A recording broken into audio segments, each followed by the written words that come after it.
This is the story of your enslavement, how it came to be, and how you can finally be free.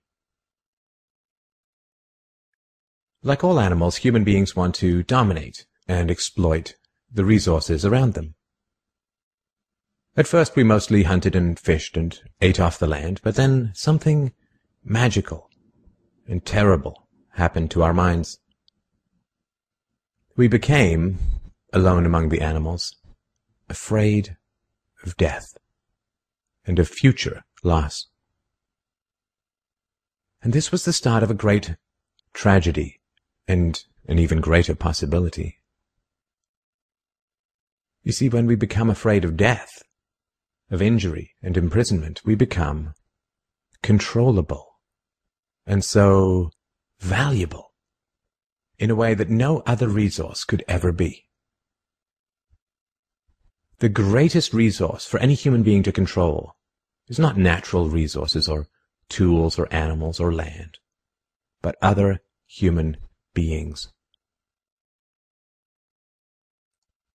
You can frighten an animal because animals are afraid of pain in the moment, but you cannot frighten an animal with a loss of liberty, with torture or imprisonment in the future, because animals have very little sense of tomorrow. You cannot threaten a cow with torture or a sheep with death. You cannot swing a sword at a tree and scream at it to produce more fruit, or hold a burning torch to a field and demand more wheat. You cannot get more eggs by threatening a hen, but you can get a man to give you his eggs by threatening him.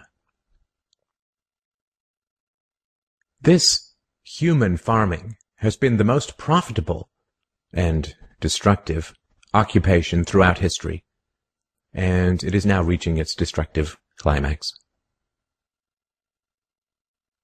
Human society cannot be rationally understood until it is seen for what it is: a series of farms where human farmers own human livestock. Some people get confused because governments provide healthcare and water and education and roads, and thus imagine that there is some benevolence at work. Nothing could be further from the reality.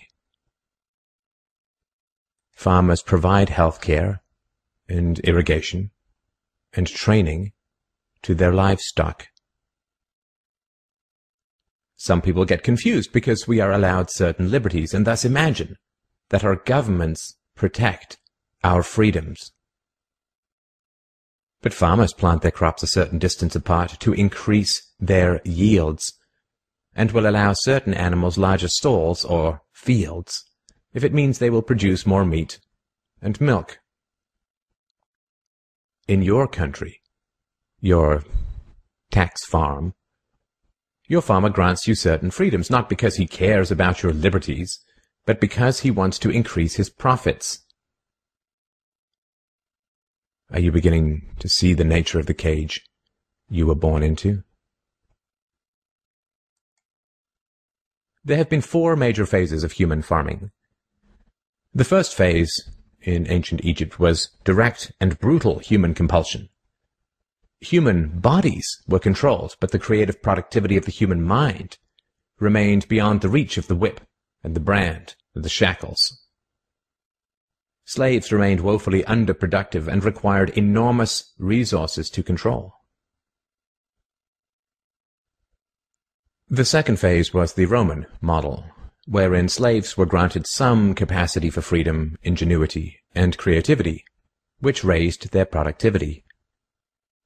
This increased the wealth of Rome, and thus the tax income of the Roman government, and with this additional wealth Rome became an empire, destroying the economic freedoms that fed its power, and collapsed. I'm sure that this does not seem entirely unfamiliar. After the collapse of Rome, the feudal model introduced the concept of livestock ownership and taxation. Instead of being directly owned, peasants farmed land that they could retain as long as they paid off the local warlords. This model eventually broke down due to the continual subdivision of productive land and was destroyed during the enclosure movement when land was consolidated and hundreds of thousands of peasants were kicked off their ancestral lands because new farming techniques made larger farms more productive with fewer people. The increased productivity of the later Middle Ages created the excess food required for the expansion of towns and cities, which in turn gave rise to the modern democratic model of human ownership.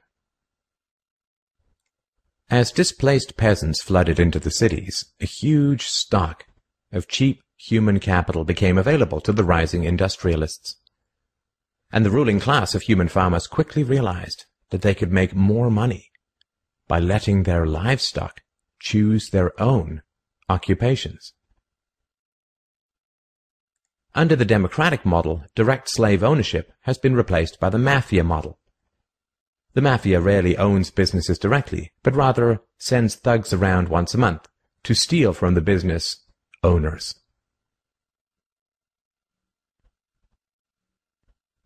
You are now allowed to choose your own occupation, which raises your productivity, and thus the taxes you can pay to your masters. This time in your life, kids, because this is the time in your life when you still have your choices. And it goes by so fast. When you're a teenager, you think you can do anything, and you do. Your 20s are a blur. 30s, you raise your family, you make a little money, and you think to yourself, what happened to my 20s? 40s, you grow a little pot belly, you grow another chin. The music starts to get too loud. One of your old girlfriends from high school becomes a grandmother. 50s, you have a minor surgery. You'll call it a procedure, but it's a surgery. 60s, you'll have a major surgery. The music is still loud, but it doesn't matter because you can't hear it anyway. 70s, you and the wife retire to Fort Lauderdale. Start eating dinner at 2 o'clock in the afternoon. You have lunch around 10, breakfast the night before. Spend most of your time wandering around malls looking for the ultimate soft yogurt and muttering, how come the kids don't call? How come the kids don't call? The 80s, you'll have a major stroke. You end up battling with some Jamaican nurse who your wife can't stand, but who you call mama. Any questions? Your few freedoms are preserved because they are profitable to your owners. The great challenge of the democratic model is that increases in wealth and freedom threaten the farmers. The ruling classes initially profit from a relatively free market in capital and labor, but as their livestock become more used to their freedoms and growing wealth, they begin to question why they need rulers at all. Well, nobody ever said that human farming was easy. Keeping the taxed livestock securely in the compounds of the ruling classes is a three-phase process. The first is to indoctrinate the young through government, quote, education. As the wealth of democratic countries grew, government schools were universally inflicted in order to control the thoughts and souls of the livestock.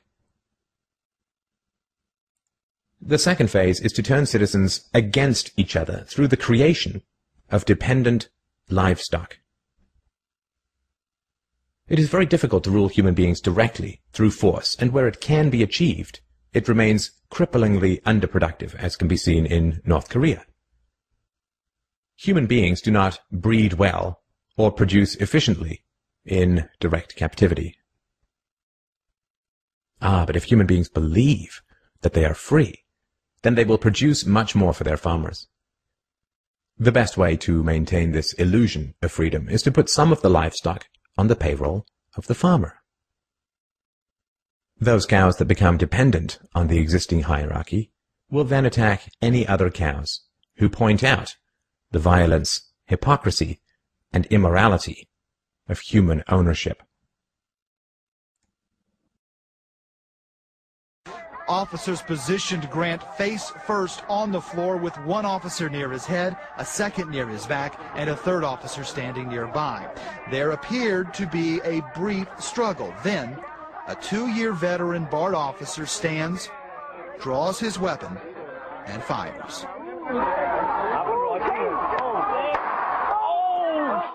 Freedom is slavery, and slavery is freedom. If you can get the cows to attack each other whenever anybody brings up the reality of their situation, then you don't have to spend nearly as much controlling them directly. Those cows who become dependent upon the stolen largesse of the farmer will violently oppose any questioning of the virtue of human ownership. And the intellectual and artistic classes, always and forever dependent upon the farmers, will say to anyone who demands freedom from ownership, "You will harm your fellow cows." The livestock are thus kept enclosed by shifting the moral responsibility for the destructiveness of a violent system to those who demand real freedom. The third phase is to invent continual external threats so that the frightened livestock cling to the protection of the farmers. This system of human farming is now nearing its end. The terrible tragedies of modern Western economic systems has occurred not in spite of, but because of past economic freedoms. The massive increases in Western wealth throughout the 19th century resulted from economic freedoms. And it was this very increase in wealth that fed the size and power of the state. Whenever the livestock become exponentially more productive, you get a corresponding increase in the number of farmers and their dependents.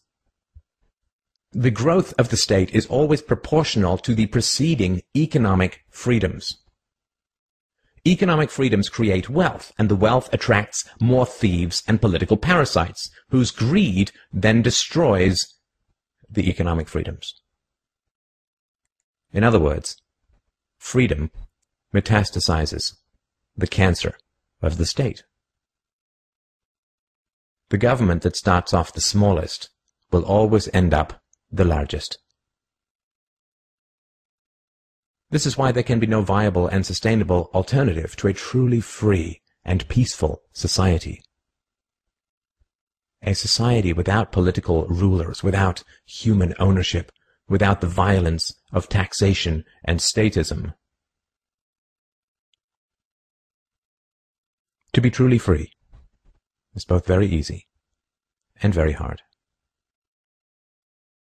We avoid the horror of our enslavement because it is so painful to see it directly.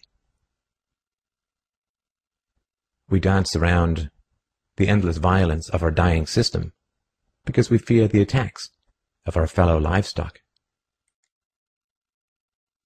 But we can only be kept in the cages we refuse to see. Wake up. To see the farm is to leave it.